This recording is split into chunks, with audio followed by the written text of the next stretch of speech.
Hi, folks. Welcome all. I'm Yusuf, founding lead of TensorFlow Turkey community and Google developer expert on machine learning from Turkey. Today we have a very cool guest, Thorsten Müller, and we will talk about neural TTS and preparing datasets to train a TTS model in your voice. But before going on with this talk, I want to talk a little bit about our community. TensorFlow Turkey is a TensorFlow user group based in Turkey. Usually we speak Turkish, but we have some special events in English, and the number of such events will be on increase in the near future, in the following few months. So you can subscribe to our channel and get notifications when such events are broadcasted. We also have Twitter, Discord, and Telegram accounts, so you can join there and follow us. So thank you, Thorsten, for joining us today. It's really great to have you here. Thank you, Yusuf, for inviting me. So happy to be here. Yeah, you prepared a very cool slide deck to accompany your talk.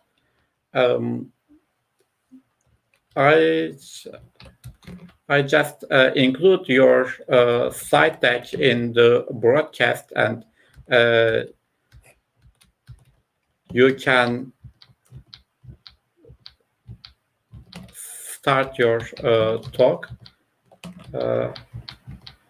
So, thank you, Yusuf, for first of all, thank you for inviting me, and welcome all of you to this talk, today's talk on making machines or technology in general speak with your own voice. And as Yusuf said, I prepared some slides for the next 40 to 45 minutes. But before showing the slides, as I previously said, and again, thank you, Yusuf, for inviting me to today's talk. Additionally, I want to greet the complete Turkish TensorFlow community, and the sentence in the middle has been translated with Google Translate, so I really hope it is understandable, as I personally do not speak or understand Turkish. So, greetings to the community. And first of all, I would like to introduce myself briefly. So, let's start with my name, which is Thorsten Müller. And as you can probably get by my dialect, I am not a native English speaker. I'm a guy born and living in Germany. When it comes to machine learning, I am just a beginner on that kind of technology, not even an experienced user or an expert.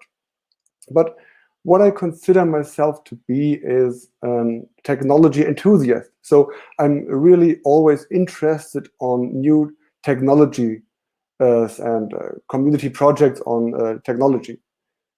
Right now, my passion and commitment is for open source smart voice assistants, and there especially when it comes to the text-to-speech component.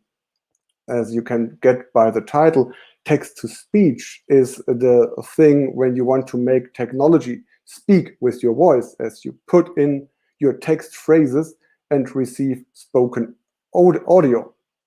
Additionally, I'm the speaker and contributor of my Open German voice dataset. The text in the green box below is a little personal note, so I really hope my voice contribution is used in that manner. Here's a short overview on what you can expect within the next minutes, starting with the high part we already had, going to why I contributed my voice, how did I start from pre-processing, recording, preparing everything, training, and so on. Going to first disillusions, where I found out that I made mistakes and which kind of lessons I learned to fix these issues I made in the past. Going further to training with Techtron implementations and running a text-to-speech server, which is essentially when you want to make technology speak with your voice. And giving a short overview on what I am working on in my spare time right now and what am I planning to do in the near future. And ending obviously with some pointing out some thanks to great communities and people on communities I am also active in. And if there is time and interest by the audience, there might be some questions or feedback. So let's directly get into it. Why did I find passion for voice or text-to-speech? To be honest, text-to-speech was not my initial intent. I started that whole journey around 2 years in the past, and I was primarily looking for an open source offline working alternative to Amazon or Google's smart speaker. I will not name their products out loud because I do not want to trigger any devices out there. What I found was Mycroft AI. Mycroft AI is a company from the US. I think they are sitting in Kansas City, but I'm not quite sure on that. But this company is building an open source voice assistant with a really nice and great community, which I'm happy to be an active member in. But Mycroft is not just building the software stack. They are, in addition to that, they are building a device called the Mark. And they released their first version, the Mark 1, I think a few years ago, and they are working on right now on the next generation, which is called Mark version 2. So, and I installed and played a little bit around with Mycroft AI, and I found out it is really working nice when it's operated in English, for obvious reasons, as it's developed in the US. But there's no offline runnable German text-to-speech included. What Mycroft offers, they offer to use cloud-based APIs for text synthesis. So text-to-speech, you can use, for example, Google's text-to-speech APIs or Amazon's text-to-speech APIs. So there are ways to integrate German text-to-speech, but as I would like to operate my smart voice assistant offline and in my mother tongue, that's not what I really wanted, is to integrate cloud-based voices. But within the Mycroft documentation on text-to-speech, there was an interesting chapter on a sub-project called Mimic. Mimic is Mycroft's solution for text-to-speech, which, depending on your local available hardware, works even on device. But so I really found that interesting, being a technology enthusiast. I found it interesting that with Mycroft's Mimic, you have the chance to train your own text-to-speech model based on your own recordings. So as the title of today's talk is saying, if you want to use a text-to-speech model with your own voice, that is a way Mycroft's Mimic sounded really interesting. So, and that has been some way the start of my passion for the text-to-speech. And in general, why do I personally think that open voice is an important thing? I believe that the way we interact with technology will be more and more voice-driven. So, and if people expect to talk with machines or technology by voice, people will expect a decent quality. And that may be a personal opinion, but the level of quality when it comes to the speech flow and the naturalness of synthesized voices is really set high by the big tech companies, as I said, with Amazon or Google. But these models are not shared with the community. So you can obviously use their cloud API voices, as I said previously, but there is this thing on level of trust. Are these APIs trustworthy, or what about privacy? Or even if you use a cloud-based API in your local product, you have to refactor your product when your provider is changing the API, or maybe the API is closed completely. Or even if that is not the case, and it may be raised more money by the provider using that API. So there are a lot of aspects which I personally do not like on using that cloud APIs. Or you might have simple issues like the device you want to talk is not connected to the internet at all for technical or security reasons. So, and of course, there are voices, professional voices out there, but often you have to pay to use them. And companies, for example, they might have the choice or the money to buy professional voices or voice data sets recorded by professional voice artists or speakers. But most open source communities, they won't have that option. And they have to rely on, or they would have to add dependencies on cloud APIs when they deliver their products. So for these reasons, I personally decided to contribute my voice to the community without any license restrictions. So it's published under the CC0 license. So, but when I thought on that, publishing my personal voice, there are hopes and fears, obviously. And while I was researching on that, I saw questions like, why isn't there a German open voice dataset for text-to-speech training available? Somebody should have done this. And after some thinking on the pros and the cons, I decided that, okay, I will be that mysterious someone.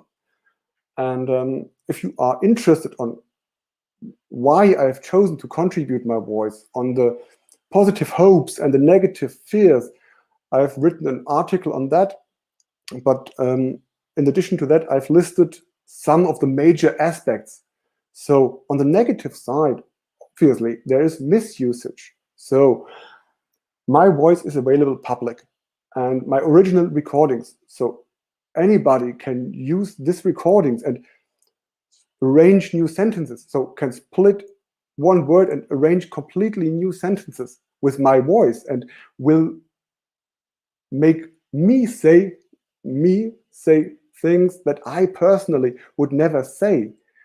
That might be a thing if somebody has a criminal intent and is using my voice to do illegal stuff. But then I thought, that is not a problem I am alone with. So think on people doing podcasts, YouTubers, people working on radio stations, politicians. So in my opinion, audio material is widely available anyway. So, and if there are people out there with criminal intents, they probably will ignore license restrictions because they want to do illegal stuff. So that on one side. And as I told, I think that the way we interact with technology will be more and more voice-driven. What about if, for example, we will have front doors that open by voice in the future, or access to private or personal areas like finance, banking, documents, whatever, will be unlocked by the personal voice. I personally will not be able to use such a technology because I can never be sure that my voice is not used in an illegal way.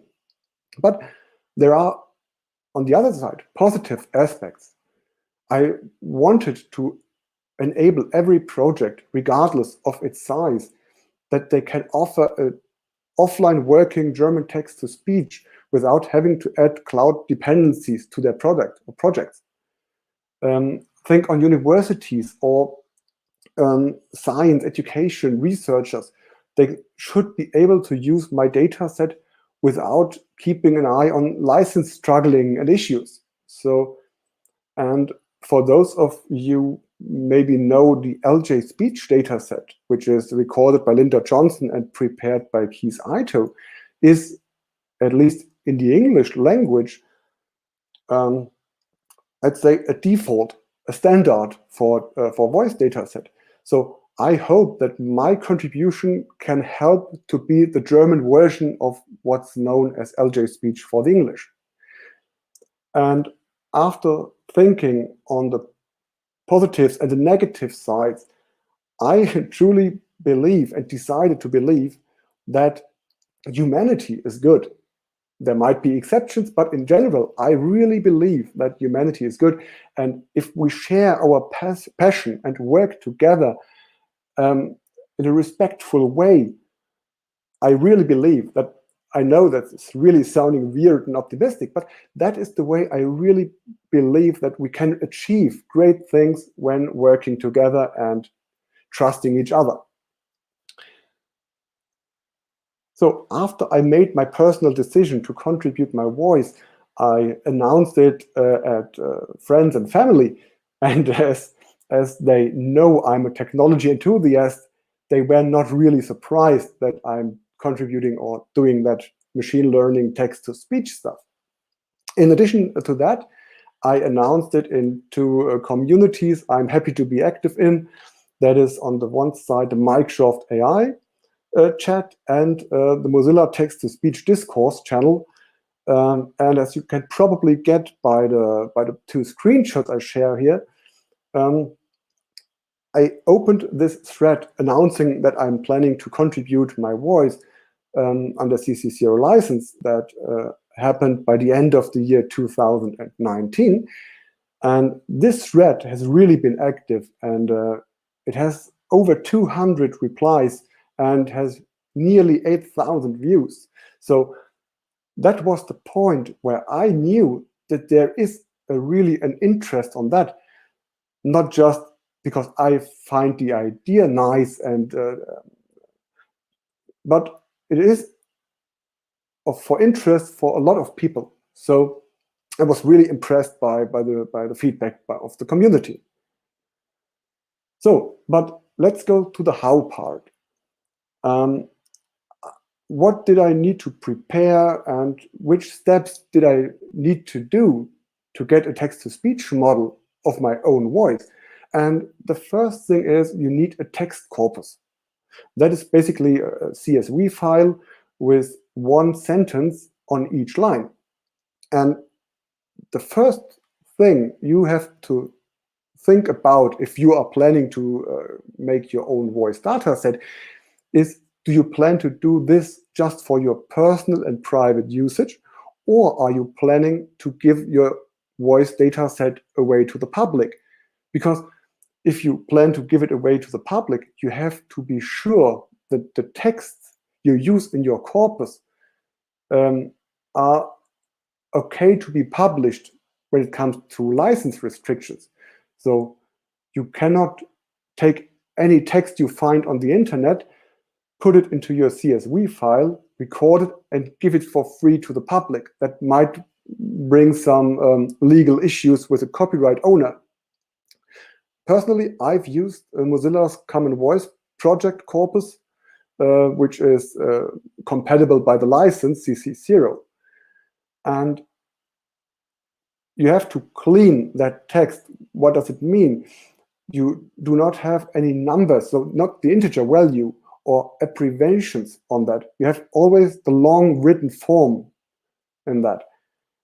And for those of you who are thinking, okay, I have 1 hour spare time, let's do a text-to-speech model, I can say, no, that probably will not be the case. What I heard and what I think right now, that you need a huge amount of voice recorded data to compute your own text-to-speech model.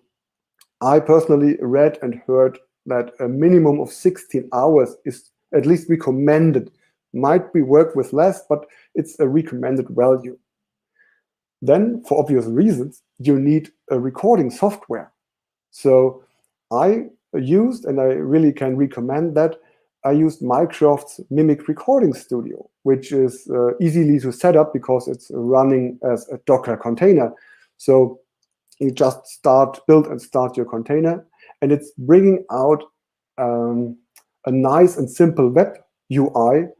Within that, you can record, and Mimic Recording Studio is taking care of some additional stuff like truncating the silence at the beginning and the ending. So you will see a screenshot on Mimic's Recording Studio on the next slide. And that's an important point. In the gray box, I pasted a text I found in the Microsoft Mimic Recording Studio documentation. And that is saying, use a quality microphone. And guys, honestly, I should have taken that one really serious. But instead, what I did is, oh, there's this cheap USB old headset. I'll put it on and start recording, because I was really motivated and I was full of energy to get this thing started. And that was a really bad idea. So as I said, here is a screenshot of the Mimic Recording Studio, simple web UI for recording by browser. You have a progress, so which is your current recording number, the text, obviously, that you have to record. And that is really nice. In the upper right, you see the speech rate and a green button saying constant pace. Because when you are recording a dataset you plan to use for text-to-speech model training, one criteria you should respect is read in a constant pace. So do not speak one phrase really fast and the next phrase really slow. So, and that is where this Mimic Recording Studio is really helpful, because it's calculating an average speaking speed, so a pace, I think, after 100 recordings, and then it compares every new recording if it's compatible to your speaking speed. So in that case, it's been green, but there might be a red button saying too slow or too fast. And I used that software not just for days or weeks. I recorded months, and I listened to every recording before going to the next sentence. And after 10,000 recordings, I made a break, because I was interested in, is this enough? Is my training working? So I was interested on starting the training process. So at first, what I did, or what probably you have to do if you want to do it your own, is you have to prepare a data set. And for those not knowing what a voice data set is meaning, you have a file structure, a directory structure that is helpful for further steps on pre-processing. So as I said previously, LJ speech is some way a standard. So, and it has a really nice, simple directory structure. As you can see on the right screenshot, you have one file called metadata CSV, which is quite simple, as shown on the left. It has two columns split by a pipe sign. On the left side, you have the file name of your recording, pipe, and then the text you have recorded on that specific file. This is one additional positive on the Mimic Recording Studio. It is generating unique identifiers as file names. So you do not have to struggle with, how do I name my file, and blanks, and special characters and so on. So it's a really help on that. And then in your directory, you have a subfolder called WAFs. And within that WAFs or WAFs directory, you have all your recorded files in. So, and that's probably all. And that's structure with the metadata CSV and the subfolder and the recordings in it. That is the LJ speech structure. So after I packed that special directory, I wanted to give training a try. And I used, first of all, Mycroft's Mimic repository, and that is basically a fork of Keith Aito's Tekkatron 1 implementation. For those not knowing what Tekkatron is a paper right now available in version 2, I think originally written and developed by Google, and that specification is used in Mimic or in other repositories. So I gave Mycroft's Mimic fork a try, and what I've read is training might take some time. But to be honest, what does it mean? Minutes, days, years? What? Obviously, it's depending on the hardware you have available for training. But in general, I had no idea. So I set up a Ubuntu virtual machine on my network attached storage, which is anyway running 24/7. And I set everything up and started a training process. And there were outputs coming on the command line saying step 1, step 2, step 3. And I was happy. I thought, whoa, training is working. But then I thought, when is this process finished? I had no idea. There was not a progress bar or anything like that. So, and on the command line, there was this output that every step took around 20 seconds. And now I know that training a step time of 20 seconds on a text-to-speech model training is not really a nice value. But at this point in time, I thought, whoa, 20 seconds, working great. So, but I had no idea when is this process finished. So I thought maybe step 1, step 2 means percentage. So I have the best perfect text-to-speech model when reaching step 100. But I knew I was wrong when I reached step 101. So the next I thought was, oh, maybe it's one step for each recorded file. So training is finished or model is finished when I reach step 10,000. And as you can probably get, that hasn't been the case either. So I went to the Mycroft community and asked for help. And there was a really helpful guy called El Ticino, credits out to El Ticino, who told me that there is not a specific end. You can train for a really long time. And he recommended at least to have 100,000 training steps, not for the best finished model, but at least to get an idea what your voice, what your model will sound like. And he told me that probably 400,000 steps might be a good value to have a finished trained model, which is really nice in quality.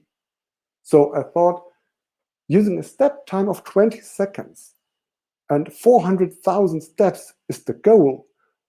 This process will take several months.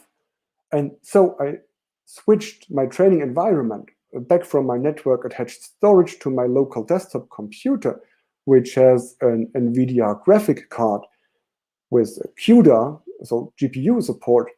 And for that, I went down to trainings, the next training to a step time of 2 seconds. So I kept my desktop PC running days and nights to get a model. And there has been synthesized test audios every thousands or whatever steps. And after reaching step 100,000 and this generated test audios, I was able to hear my voice, but it was really crackling and a lot of background noise. And honestly, I was a little bit disappointed. So, but I was just at step 100,000. And I kept training running for a few further days. But it did not really got better. So it was still crackling and lots of noise in it. And that's the point where I went back to the Microsoft community for some help on that. And I received primarily two really good hints. The first is that at that point in time, Tekkatron 1 was already a little bit outdated. So recommendation was to switch to a repository that has implemented Tekkatron's version 2. And that has been implemented by Mozilla's text-to-speech repository, which is now on an actively maintained fork by the Koki startup, which at that community I'm happy to be an active member too. So that was the first tip I received. And the second was by a guy called Dominic Kreutz. Thank you, Dominic. He told me, double check your recording quality. Listen for background noise. And I was shocked, and I said, no, I did listen to every recording. I know quality is really good. And so he made me the offer that I could send him my data set, and he, with his knowledge on audio techniques, he would listen to it and give me some feedback. And I was really sure that he would agree with me. But then he came back to me and he said, okay, there are recordings that are good, but there are at least as many that are really unusable. And most of them, they are acceptable and might be optimized. So as you can imagine, I really was shocked, because I couldn't believe this after months of recording in my spare free time and 10,000 recordings. And he gave me the tip to put on headphones and turn the volume to the maximum. So to get really an idea, is there background noise? Because in general, the human brain is smart enough to filter out random noise, because our brains knows that random noise does not belong or is not part of the actual voice. But machine learning software, it will take that random noise seriously, learn it, and if you have a running text-to-speech model, it will generate random noise because it must think that it's part of the actual voice. So I really was shocked. But Dominic helped me and improved lots of the files with some magic on denoising, leveling, and filtering. And nevertheless, lots of files has to be removed because they were quite useless. And that's the point where I switched to a better microphone and recording setup for the next recordings. So if you are interested on recording your own voice dataset, I put some aspects here, some frequently asked questions or some tips I found on the Microsoft and the Koki's documentation, in addition to some aspects I personally added myself because I've learned this the hard way. So first of all, use a good microphone. Find a corpus with a good phoneme coverage so your model can learn all of the phonemes of your language. Clean numbers and abbreviations. Find a quiet recording setup and always use the same recording place. So do not record one day in this room and the next day switch to another room. Keep the same distance between mouth and microphone. Try to turn off all random noise as computer fans, air conditioning, and stuff like that. Read neutral but natural. And that's a point I made not really correct in my recordings, but I will come to that later on. So do not swallow up letters. So read clear, but read it in a sentence and respect punctuations. So if there's a comma in your phrase, read it as it is with a comma. So adjust your tone and pitch on the punctuations. As I said, and Mimic Recording Studio is really helpful on that. Try to have a constantly recording speed and volume. Remove silence at the beginning and ending. And that's a point I personally learned. Start with sentences in an average length of your data set, not just words like hello, sun, house, whatever. Because when Mimic Recording Studio is learning, and at least I made this mistake, I started with lots of short words, one-word sentences or two-word sentences.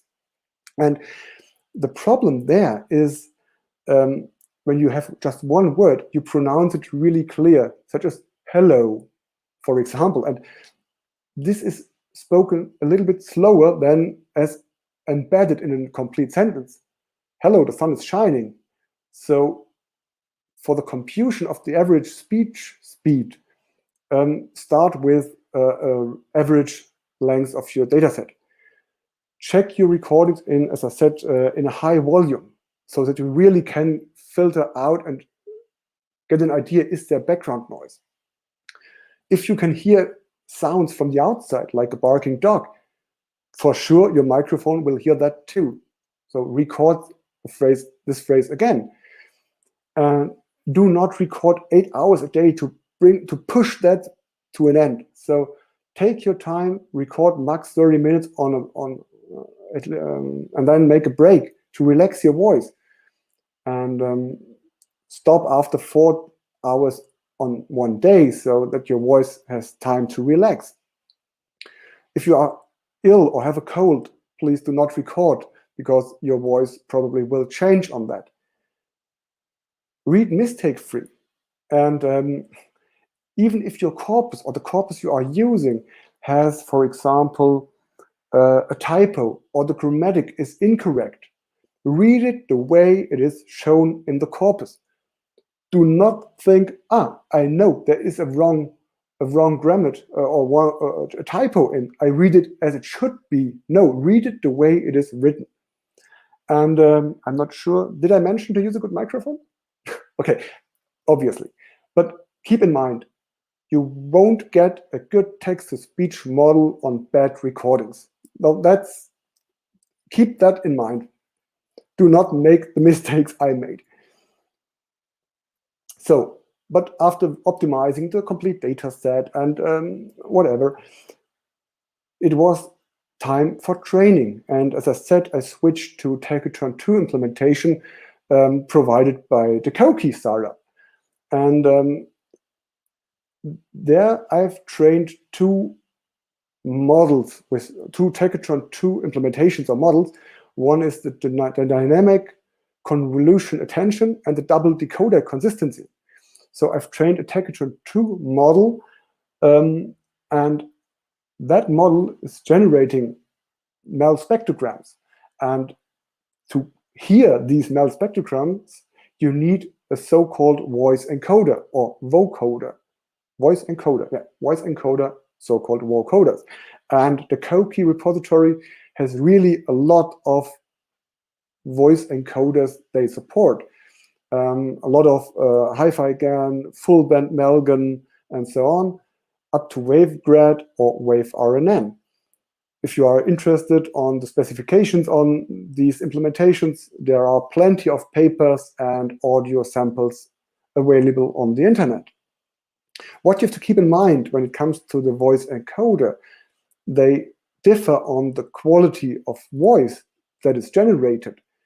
But there is this one thing called RTF, which is the real-time factor, and it's a numeric value showing the time you need to compute or to synthesize a text in relation to the time your final audio waveform is taking. So, for example, you have the sentence, "Today the sun is shining," which might take 1 second spoken audio, and you have an RTF value of 1.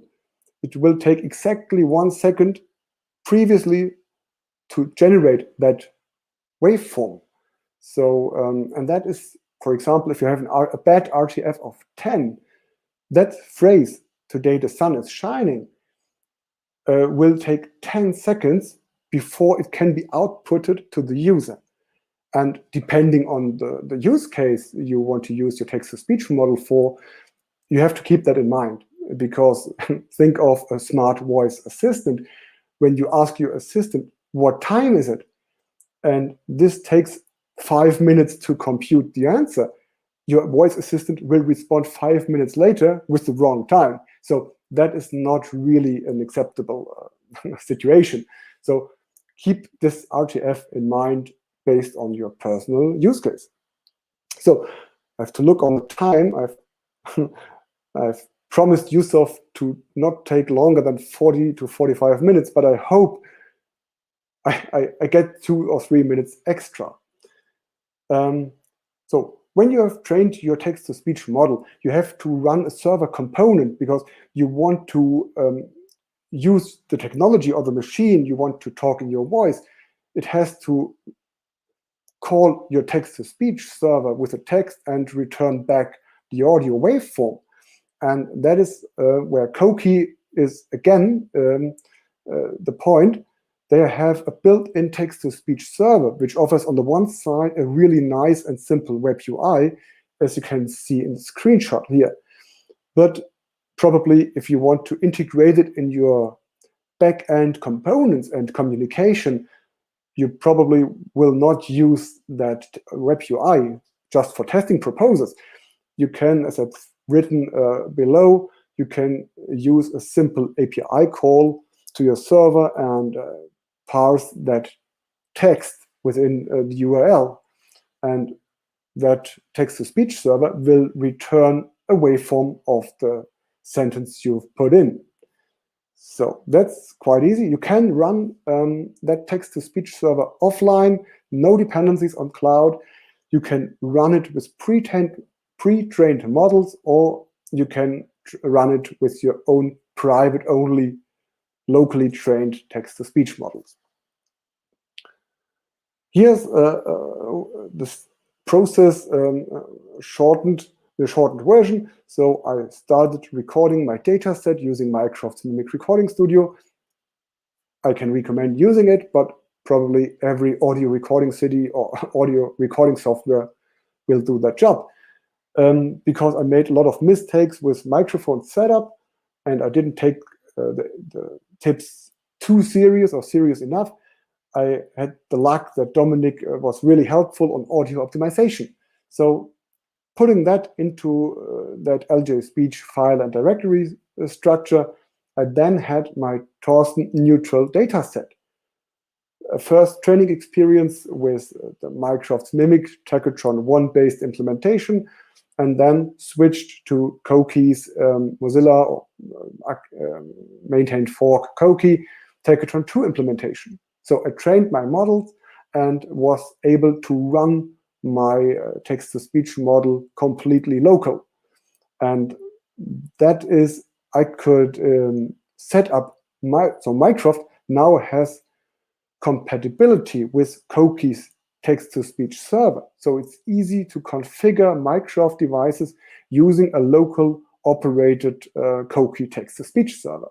So this whole process on text-to-speech generation works completely offline and without any dependencies to cloud APIs.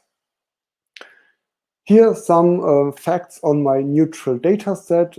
I copied and pasted that one from my GitHub page. But probably interesting fact is the first one, as I said previously, I do this all in my rare spare or free time, but I did not record every day for sure, but I recorded regularly. And you see, I started in October 2019 and it took to June 2020. So keep in mind, if you want to record a good and complete data set, that will take time. My dataset is, in addition to my GitHub or Google Drive downloads, it's available on openslr.org. And then going to one a little bit funny chapter. As Yusuf put in the invitation, in addition to my neutral dataset, I recorded an emotional data set. And Yusuf was involved in that right from the beginning. And there are interesting papers out there on emotional text-to-speech. And there are datasets available, at least in English, for emotional datasets. But what I tried to do is I took randomly 300 sentences and tried to record them in the following 6 emotions, like neutral, amused, angry, sleepy, surprised, or disgusted.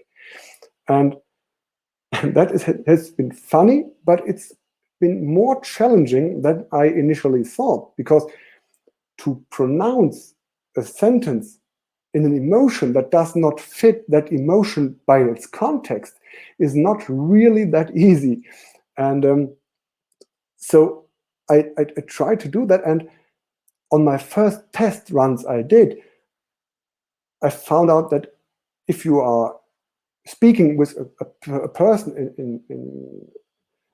and you can see the face of that person, you can easily get an emotion because you have the visual information from its face, and you have the voice, the tone, and the pitch. And if you have just the voice, so you remove the visual component, you have to bring that emotion a little bit over the top to bring that emotion. And then I will give you one short example. It will look funny. Let's take the disgusted emotion, for example.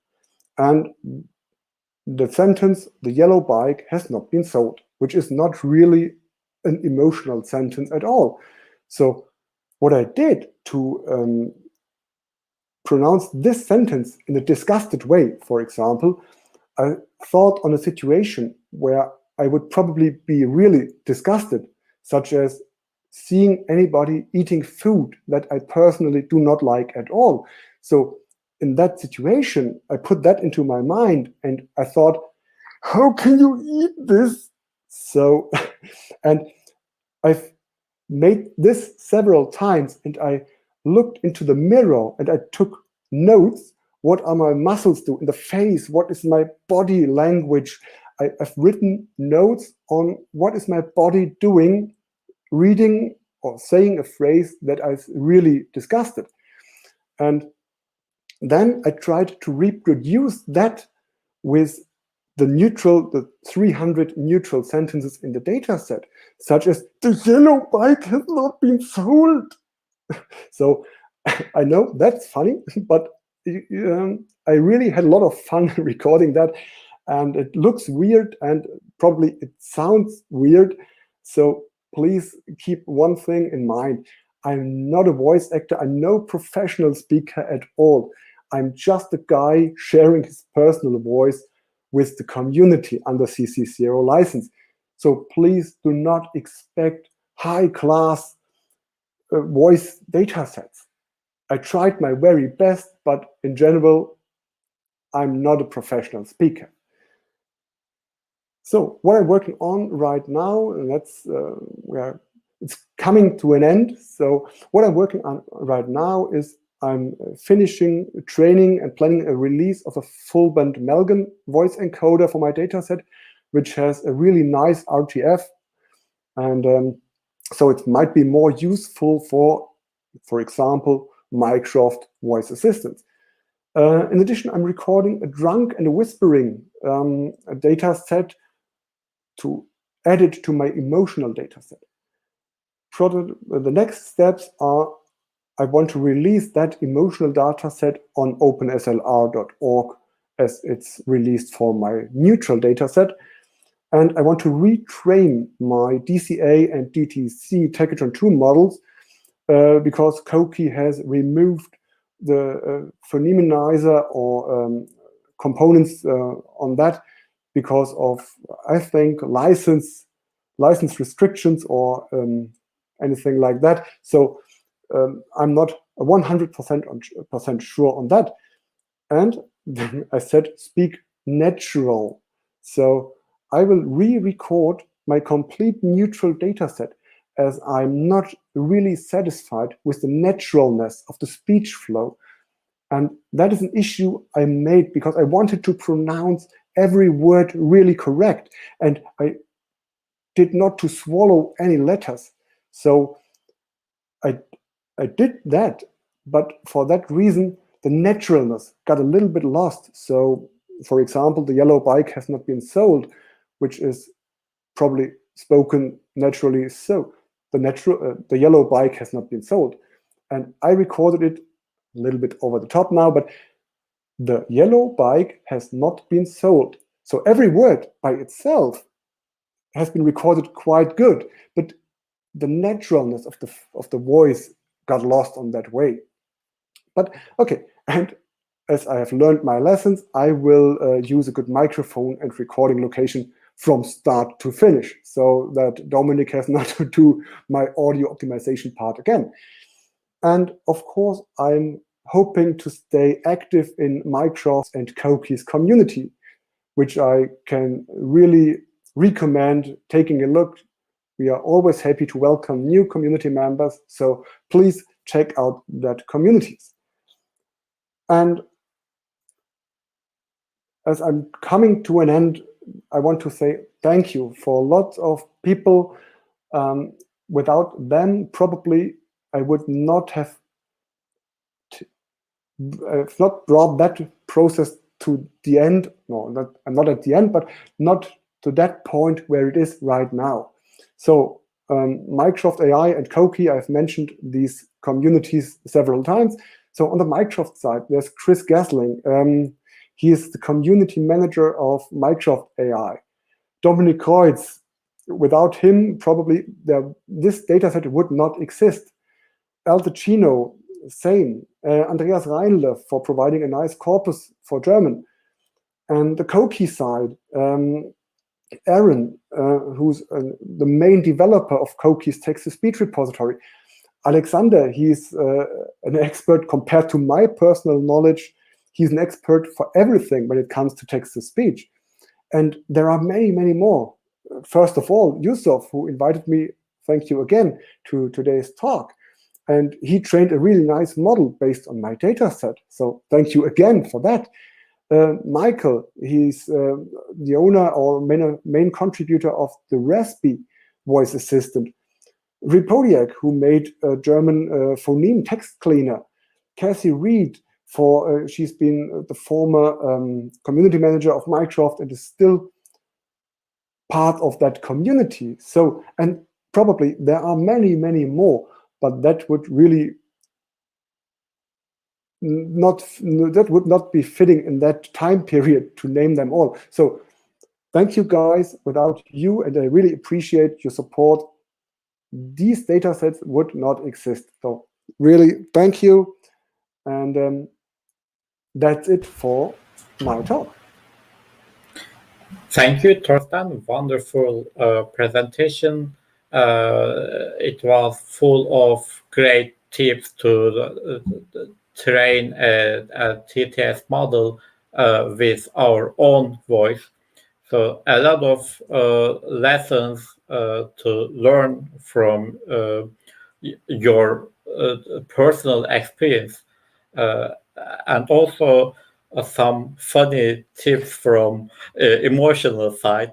It was really good to to go to the mirror and take notes while you are making those emotions. It was a really a great tip, and I hope to play a little bit your emotional TTS. I hadn't found time to do so, but I hope to play a little bit with that one, because there are lots of interesting articles for transfer learning with emotional datasets.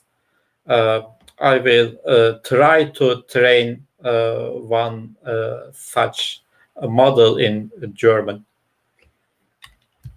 I'm looking forward to hear it. So I'm really excited if it's useful. Yeah. So, as I've mentioned, Dominic is here, and there is some news from the Koki side. Yeah, I've seen that pull request. Thanks you, Dominic. And I did not have the time to read it in detail, but I just looked at the headline and it looked promising. So I'm looking forward to read it in more detail. So maybe you can ignore the last point I said. Yes, this PR looks promising. I will review other comments. There are lots of thank yous and congratulations for you. I really hope it was helpful on one or two aspects. So yeah, thanks for your time and your interest, by the way, on that. Yeah, thank you for your time also.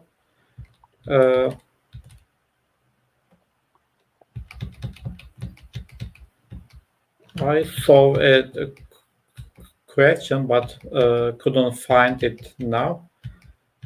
Yeah, this one.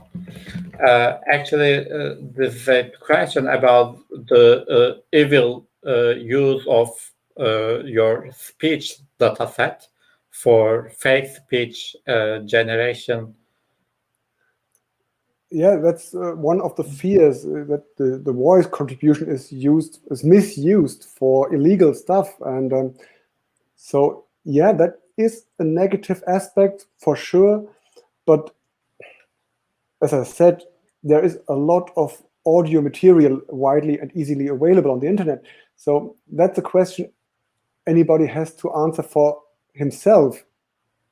So I decided for myself, I want to trust people and I hope for the best. And but I understand the fears on that point. Yeah. Yes. Actually, this is an increasing concern for a lot of people. But on the other side, yes, AI creates this threat. But on the other side, AI also enables some protection measures to automatically detect if this voice is generated or actual. So this deep fake detection algorithms are also improving. So I don't see personally any such danger.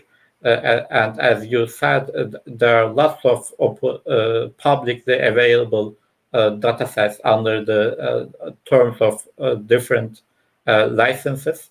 So when you go to openslr.org, you can find lots of speech datasets in lots of languages. Mm. And as I said, right now you need a huge amount of training data, but on the deep fake side, that might decrease in future. So maybe just one or two. Okay, that's probably not enough, but maybe it's just enough with a really less data set. So just providing a few sentences might be enough for deep fake in future. So as you said, Yusuf, there's so many audio material and probably, but the detection of generated speech will be better as the generation itself. So let's see where it goes. Yeah, there is another question from Martin. Oh, it's hard to say. I think there are quite some data sets for English language available, but that depends within English. There's British English, American English, maybe depending on the states. So I have no idea if there's special interest for a specific English model in, let's say, in a specific area where English is the main language. Yeah, actually, usually we take non-English languages as low resource languages, but even the British English is maybe taken as to be low resource, because the majority of English datasets are in actually in US American English. So both in English and also in other languages, I believe there is a big need for speech datasets, because speech with deep learning is relatively a new topic as compared to computer vision and other text-based natural language processing. Speech domain is emerging, so we need more and more data sets. And as it's asked on other languages, so I think that there are languages that are really, there are many data sets available, but I think that probably on languages that are not spoken by so many people, there is a huge gap on that. So I think every voice contribution is important and helpful, because as I said previously, the way we interact with technology will be more and more voice driven. So every language should have hopefully open data sets. Yeah, sure. But even some spoken by a considerable number of people sometimes may lack open datasets. For example, Turkish, it has almost the same number of speakers with as German, but Turkish doesn't have any open TTS dataset. I will try to record my own voice, just like Thorsten did, but I don't know when it will be available exactly. Yeah, it's taking its time. So it's better to invest a little more time, especially for the preparations, and then provide a good data set instead of jumping right in and learning the lessons afterwards, or in the middle, as I sadly did. Yeah. There is one more question, actually.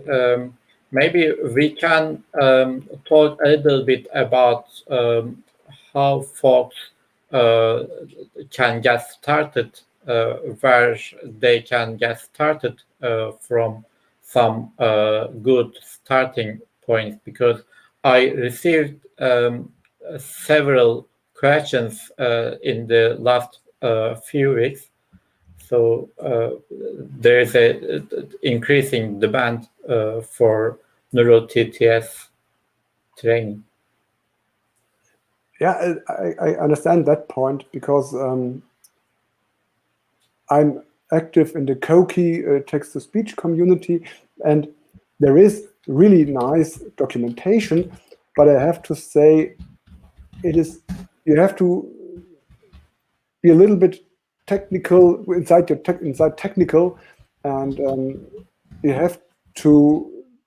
It takes some time to get into the documentation or into the starting guides. But as I said, the Koki on the README page, on the text-to-speech README text, there is a really nice step-by-step instruction, but you have to have an amount of technical knowledge. So it's not for an average user, probably. It's but the communities are really helpful. So if there are any questions and you are not sure what is meant by the documentation, feel free to join our Koki community and talk on that. Yeah, I just put the links to Cogri and Mycroft AI websites, so you can go to those websites and join these communities. This is a great question, actually. I also curious about this.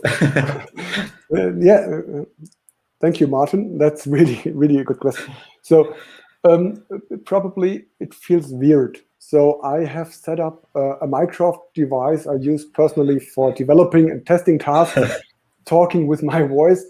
And most people, you hear yourself, not the way other people hear your voice.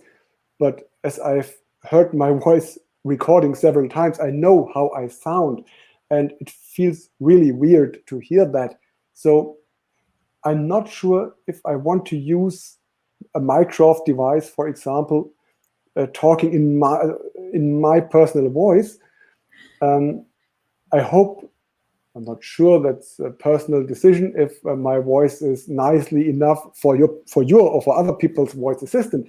But yeah, that feels weird. And I would think that if I operate a voice assistant running my personal voice, friends and family, they might be a little bit irritated on that. So yeah, it's cool having a voice assistant talking the way I do, but it's weird, and I'm not sure if it's for everyday usage. Yeah, actually, really fun stuff. Talking to yourself as an assistant. And the point is, if the assistant isn't doing what I meant to be, or is not understanding what I asked him, so I probably do not understand what I meant, and that's a little bit weird. Yeah. So I think we don't have any more questions right now. Maybe I can ask if you have any last comments you want to add before we end this event. Again, and I want to say thank you to you, Yusuf, to all the community members out there, and I'm happy that you've taken the time to watch that video or that live stream, and I really hope that we all can work on and share our passion on that open voice to achieve great goals together. So yeah. Thank you, community. Thank you also for your time and for all the great effort you put in to make this great dataset available. It was really great. I remember the moment I saw this dataset for the first time on GitHub, and I said at that time I was contributing to TensorFlow TTS repo on GitHub, and I said, yeah, we need to do something good with this one, and as soon as I have time to do so, I trained and published a German TTS Decathlon 2 and multi-band Malgan models, and they are available on TensorFlow Hub. So thank you again for joining us today. This recording will be available, so many people can come and watch this video to get started with their own TTS models. Would be great. And feel free to contact me on Twitter or by email or in Microsoft's and CoKey's communities. So you're really welcome. Hope I can help on Open Voice. Yeah, you can find the links to social media accounts, both the accounts of Thorsten and accounts of the TensorFlow Turkey. So have a nice evening. Thank you all. You too.